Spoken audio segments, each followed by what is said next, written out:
नमस्कार दोस्तों, मैं हूं नेहा और आज मैं रंजीत और कोमल की कहानी का अंतिम भाग लेकर आई हूं।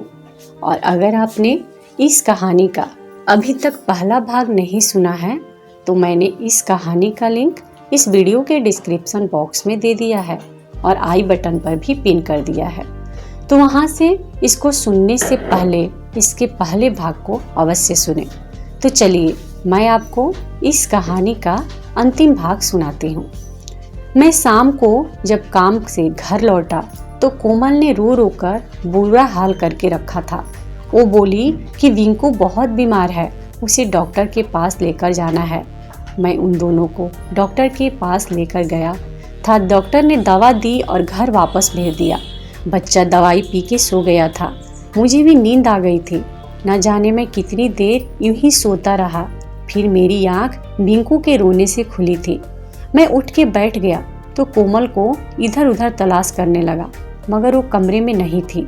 मैंने बच्चे को देखा तो वो अपने चेहरे पे पड़े हुए कपड़े की वजह से परेशान हो रहा था।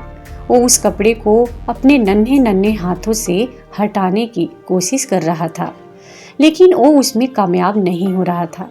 पहले तो मैंने सोचा कि कोमल को बुला लेता हूँ, मगर फिर ख्याल आया कि ऐसे छोटे बच्चे से क्या दुश्मनी कि उसके चेहरे से कपड़ा भी न हटा पाऊं। मगर फिर कोमल की कही हुई बात आज फिर मेरे कानों में गूंजने लगी थी कि बच्चे की शक्ल नहीं देखना, नहीं तो अनर्थ हो जाएगा। मैंने सिर झटक दिया और सोचा कि जो होगा देखा जाएगा, और मैंने हिम्मत करके बच्चे के चेहरे से कपड़ा हटा दिया था। ये देख के तो मेरे पैरों तले से जमीन ही निकल गई थी, क्योंकि वो तो हूबहू मेरे जैसा ही था। ऐसा लग रहा था कि जैसे बिंकू मेरी ही फोटो कॉपी हो। इतने में कमरे का दरवाजा खुला और कोमल अंदर आ गई थी। वो मुझे और बिंकू को साथ बैठा देखकर हक्का बक्का रह गई थी। वो भागती हुई मेरे पास आई और बोली कि आपने ये क्या कर दिया। मैं उसकी तरफ देखता ही रह गया और बोला कि कोमल, मुझे ये बताओ कि ये बच्चा किसका है। तुमने मुझसे शादी से पहले कब और किससे शादी की थी, या फिर शादी के बिना ही जन्म दिया है। मैं एक बात जानना चाहता हूँ कोमल, बोली रंजीत, कि आप सच बर्दाश्त नहीं कर पाएंगे। मैं दहाड़ कर बोला कि जब मैं शादी के पहले ही रात को जन्म लेने वाले बच्चे को बर्दाश्त कर सकता हूँ तो यकीन मानो मैं कुछ भी बर्दाश्त कर सकता हूँ। कोमल गहरी सोच में पड़ गई। ऐसा लग रहा था कि मानो फैसला ही नहीं कर पा रही थी कि सच बताए कि झूठ। और फिर हिम्मत करके बोली कि रंजीत, ये आपका ही बच्चा है। मैं बिल्कुल ही हंस पड़ा और बोला कि कोमल, मुझे मालूम है कि तुम जैसी औरतें इसी तरह से जवाब देके बात को दूसरे पे थोपना चाहती हैं, लेकिन मैं अब कोई भी बकवास बात नहीं सुनूंगा। मैं अब सब कुछ सच जानना चाहता हूँ, और याद रखो, अगर तुमने मुझसे झूठ बोला तो मैं तुम्हें तलाक दे दूंगा। कोमल रोने लगी और बोली कि रंजीत, आप मुझ पे यकीन करें, यही सच है, ये आप ही का बच्चा है। मुझे कोमल अच्छी लगने लगी थी, इसलिए मैंने कभी उसके मर्जी के खिलाफ सवाल नहीं पूछा था, लेकिन आज मैंने ये सवाल पूछ ही लिया था तो उसका झूठ सुन के तो मैं बिल्कुल ही दंग रह गया। कोमल, तुम एक जीते जागते इंसान पर झूठा इल्जाम कैसे लगा सकती हो? तुम यकीन करो, मैं जितना प्यार तुमसे करता था उतना ही हमेशा करूँगा, मगर एक शर्त है, तुम मुझे सब कुछ सच सच बता दो।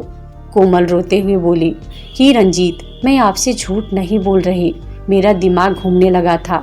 मैं उसे कमरे में छोड़कर बाहर आ गया था। मैं सोचने लगा था कि इतनी प्यारी और मासूम सी लड़की, लगने वाली लड़की कितनी चालाक निकली है। मैं तो यहाँ तक सोचने लगा था कि जिस लड़की ने 9 महीने तक अपना पाप अपने माँ बाप और दूसरे लोगों से छुपा कर रखा था, वो सब कुछ कर सकती थी। मैं फैसले की घड़ी तक पहुँच ही चुका था। मैंने पक्का इरादा कर लिया कि मैं कोमल को तलाक दे दूंगा, क्योंकि झूठे इंसान पे जरा सा भी भरोसा नहीं किया जा सकता। इंसान की सिर्फ जबान ही सब कुछ होती है। जब वो अपनी जबान ही कहीं पास ना कर सके तो पीछे बचता ही क्या है। लेकिन बिंकू, वो मेरे जैसा क्यों था? उसकी शक्ल मुझसे इतनी क्यों मिलती थी? मैं अपनी सारी दोस्तियां याद करने लगा था। कॉलेज के ज़माने में मेरी कई लड़कियों के साथ दोस्ती रह चुकी थी, लेकिन असल में तो वो सिर्फ अच्छे दोस्त थे। और कुछ नहीं। अब 7-8 सालों से मैंने किसी लड़की से बात भी नहीं की थी। फिर ये सब कैसे मुमकिन हो सकता है? ये भी तो हो सकता था कि कोमल सच ही कह रही हो, मगर कैसे? मैंने सोच लिया था कि जैसे ही मेरे सामने कोमल का सच आ जाएगा मैं उससे अलग हो जाऊंगा। रात को जब मैं घर लौटा तो मैंने कोमल की तरफ ध्यान ही नहीं दिया था और सोने के लिए लेट गया था। बिंकू सारी रात रुक रुक कर रो रहा था। 4 घंटा पहले कोमल ने मुझे झिंझोड़ कर डाला था। वो गुस्से में बोली कि पहले तो आपको मालूम नहीं था कि ये बेटा आपका है। अब जब अभी मालूम पड़ ही गया है तो आपसे मुझसे इस तरह से बर्ताव करने की उम्मीद नहीं थी। ये बच्चा सारी रात बुखार से तपता रहा है, मगर आपको उस पर जरा सी भी दया नहीं आई। मैं गुस्से से बोला, दवा पिला दो उसको, मेरा सिर मत खाओ।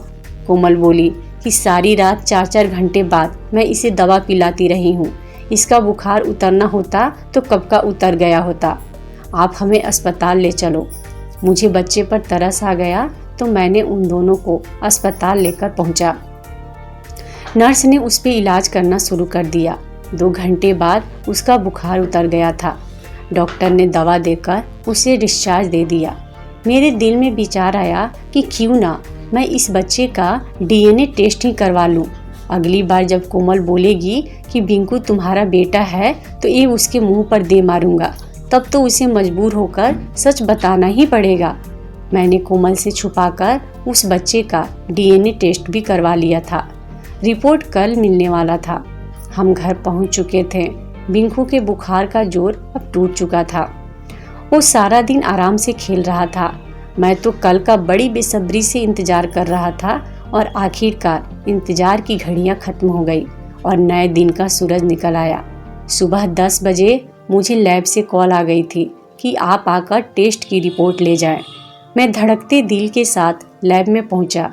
वो रिपोर्ट पढ़ने के बाद मैं सच में अचरज में पड़ गया था कि मेरा और बिंकू का DNA मैच हो गया था।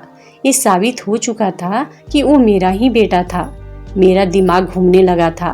मेरे सिर में इस कदर दर्द होने लगा था कि मुझे जगह से उठना भी मुश्किल लग रहा था। जब जरा सा संभला तो घर के लिए निकल पड़ा ताकि कोमल से पूरी हकीकत जान सकूं। मैं जब घर पहुंचा तो माँ और कोमल साथ में बैठ के किसी के बारे में बात कर रही थी। मुझे देखकर वो चौंक गई। मैंने वो रिपोर्ट कोमल के मुंह पर दे मारी थी। मैं बोला कि इस रिपोर्ट से साबित हो चुका है कि बिंकू मेरा ही बेटा है। अब तुम ही बताओ कि ये सब क्या है और कैसे। मैंने तुम्हें पहली बार शादी के दिन ही देखा था। उससे पहले मैं तुम्हें जानता तक नहीं था। फिर ये सब कैसे हुआ? माँ बोली कि रंजीत, ये रिपोर्ट सच है, तुम ही इसके बाप हो। मैं माँ की तरफ हैरानी से देखने लगा और बोला कि आप भी इसके साथ झूठ में शामिल हैं। मेरे सिर में जोर से दर्द होने लगा था। मुझे चक्कर आने लगी थी और मैं चक्कर से नीचे गिर गया था। जब होश आया तो मैंने खुद को अस्पताल के बेड पर पाया था।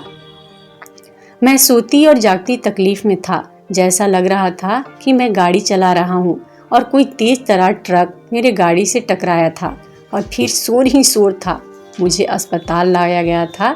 फिर मैंने दोबारा आंखें बंद की तो मेरे सामने शर्मीली सी कोमल खड़ी थी और कह रही थी कि मुबारक हो, मैं पेट से हूँ, आप बाप बनने वाले हैं।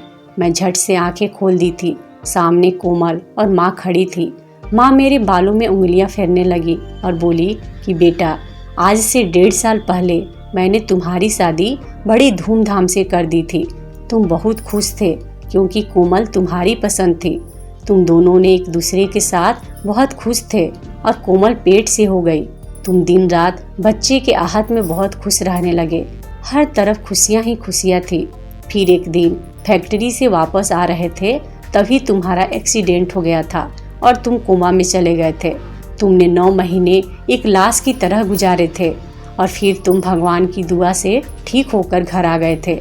लेकिन तुम्हारी यादाश्त खो चुकी थी। तुम कोमल को भूल चुके थे। तुम जब घर वापस लौटे तब कोमल को मारने पीटने लगे थे। तुम उसे अपने कमरे से भगा देते थे। उसके लिए मारपीट अच्छी नहीं थी क्योंकि वो पेट से थी। उसके बच्चे को नुकसान पहुंचने का खतरा था और फिर तुम्हारी तबीयत भी इसकी वजह से ठीक ना होती थी। इसलिए मैंने कोमल को उसके मायके भेज दिया। तुम्हें हर रोज यादाश्त वाली और जख्म भरने वाली दवाइयाँ ये कहकर खिलाती थी कि तुम्हारे गुर्दे में तकलीफ है। हालांकि तुम तो बिल्कुल ही ठीक थे। भगवान की कृपा से तुम बिल्कुल ठीक हो गए हो। निखिल के शादी के बाद जब तुमने अपनी शादी की रट लगा दी तो समझ में नहीं आया कि मैं क्या करूं। इसलिए मैं तुम्हें टालती रही और फिर सोच विचार करके गिने चुने रिश्तेदारों को बुलाकर कोमल को मैं दोबारा दुल्हन बना के लाई। और फिर कोमल ने मुझे वो सारी फोटोज और वीडियोज दिखा दी थी जिसमें हमारी शादी हुई थी। मैं कोमा में रहा था और सब कुछ भगवान की मेहरबानी थी कि जो मैं कोमा से बाहर निकल आया था। यह सब सच्चाई जानकर मेरी आंखों में आंसू आ गया और मैंने अपने बेटे बिंकू और अपनी पत्नी कोमल को गले से लगा लिया और मैंने बोला कि कोमल, मुझे माफ़ कर दो। मैं सच नहीं जानता था, इसलिए मैं तुम्हें बहुत भला बुरा बोला। प्लीज़ मुझे माफ़ कर दो। तब कोमल ने बोला कि नहीं रंजीत, आपकी कोई गलती नहीं है। मैं तो जानबूझकर बच्चे का चेहरा नहीं देखने के लिए बोल रही थी, क्योंकि मैं नहीं चाहती थी कि आपकी तबीयत फिर से खराब हो जाए। इसलिए मैं आपको सच नहीं बता रही थी, क्योंकि मैं आपको फिर से खोना नहीं चाहती हूँ। भगवान की कृपा थी कि आप एक्सीडेंट के बाद भी बच गए और इसलिए मैं बच्चे का चेहरा छुपा कर ही रखती थी ताकि आपको कोई तकलीफ ना हो। लेकिन अब आपको सच का पता चल गया है। अब मैं बहुत ही ज़्यादा खुश हूँ। अब कोमल, रंजीत और उसका बेटा बिंकू सब साथ में बहुत ही अच्छे से और खुश रहने लगे हैं। तो दोस्तों, आपको हमारी यह कहानी कैसी लगी हमें कमेंट बॉक्स में ज़रूर बताएं। और अगर आपको ये कहानी अच्छी लगी हो तो इस वीडियो को लाइक करें और अपने दोस्तों के साथ शेयर ज़रूर करें। और इसी तरीके की अच्छी अच्छी कहानी की वीडियोज़ देखने के लिए हमारे इस चैनल को सब्सक्राइब करके घंटी के बटन को दबाना बिल्कुल भी नहीं भूलें। धन्यवाद दोस्तों।